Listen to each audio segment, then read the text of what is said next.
करीबन एक दशक पहले हमारी फैक्ट्री से माल लाने ले जाने के लिए हमने कई ऑटो और ट्रॉली वालों के साथ संपर्क कर रखा था। ऑटो वालों की फहरिस्त में एक नाम था प्रकाश। प्रकाश एक ऐसा शख्स है जो शायद आखिरी सांस तक मेरी स्मृतियों में ताज़ा रहेगा, जिसे मैं चाह कर भी नहीं भूल पाऊंगा। प्रकाश हर दर्जे का ईमानदार और विश्वसनीय आदमी था। धुंधला सा याद है, शायद अक्टूबर का महीना शुरू हुआ था। ऑटो वालों के साथ माल ढुलाई के लिए लेबर आया करती थी। प्रकाश एक शाम मेरे पास आया, गोडाउन से माल लोड होने लगा और मैं ये देखकर आश्चर्यचकित हो गया कि उसके साथ माल लोड करने वाले व्यक्ति नहीं थे। उसके साथ उसका चचेरा भाई था और वह दोनों मिलकर भारी भरकम बोरे उठा रहे थे।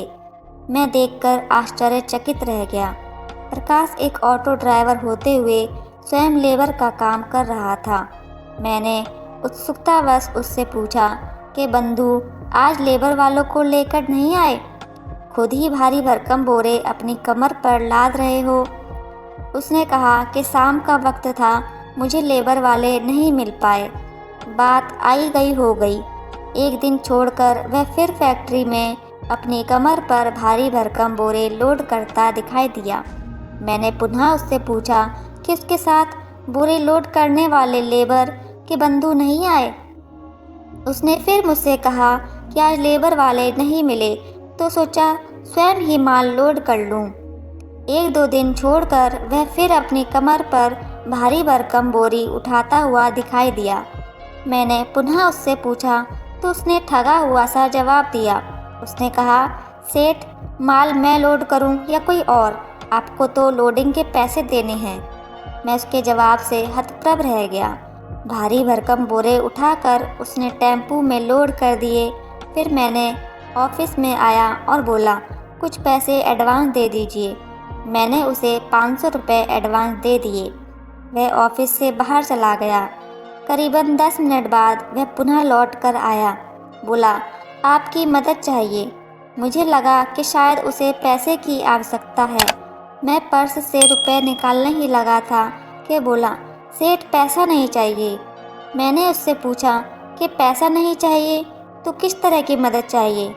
उसका चेहरा लाल हो गया। कुछ समय मौन खड़ा रहा, फिर शर्माता सकुचाता हुआ बोला, आपकी भाभी के लिए एक साड़ी खरीदनी है।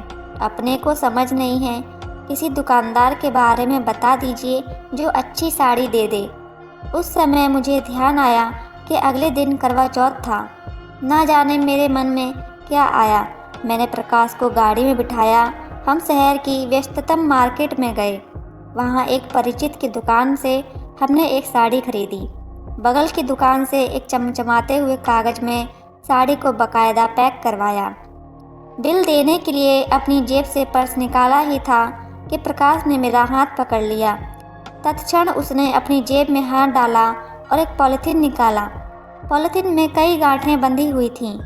एक एक कर उसने गांठ खोली। पॉलिथीन में 10 रुपये से लेकर 100 रुपये तक के नोट मौजूद थे। पॉलिथीन में रखे रुपए ऐसे लग रहे थे जैसे किसी अबोध बच्चे ने अपनी पसंदीदा चीज़ खरीदने के लिए सिक्के जमा किए हों। पॉलिथीन में वह 500 रुपये भी मौजूद थे जो उसने मुझे एडवांस लिए थे, और वह 10-20 रुपये के वो नोट थे जो वह भारी भरकम बोरे उठाकर कमाता रहा था। मेरे बारंबार आग्रह करने के बाद भी उसने साड़ी के बिल के लिए एक भी पैसा लेने से इनकार कर दिया।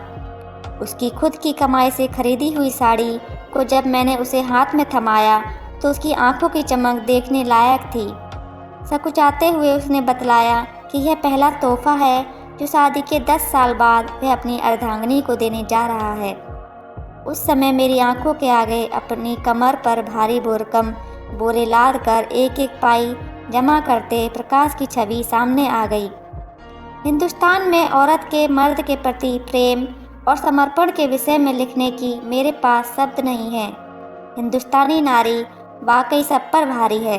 उनका प्रेम, उनका त्याग, उनका समर्पण अविश्वसनीय है, अकल्पनीय है। परंतु यकीन कीजिए कि यह जीवन रूपी रेल अगर सरपट दौड़ रही है तो एक बहुत बड़ा योगदान हिंदुस्तानी पुरुष का भी है। शायद वह आपसे किसी यूरोपियन, अमेरिकन या ऑस्ट्रेलियन की तरह I love you sweet heart ना कहे, लेकिन वह आपके लिए एक साड़ी खरीदने के लिए, अपनी कमर पर भारी भरकम बोरी ढोने के लिए एक पल भी नहीं हिचकिचाएगा। बहरहाल बैकग्राउंड में मेरी पसंदीदा फिल्म गाइड के गीत बोल सुनाई दे रहे थे।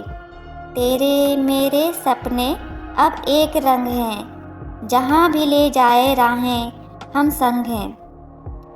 दोस्तों, कहानी कैसी लगी कमेंट के माध्यम से ज़रूर बताइएगा, और अगर चैनल पर नए हैं तो चैनल को सब्सक्राइब कर लेना।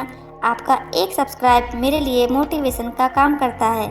चलिए मिलते हैं अगली ऐसी ही प्रेरक कहानी के साथ। धन्यवाद।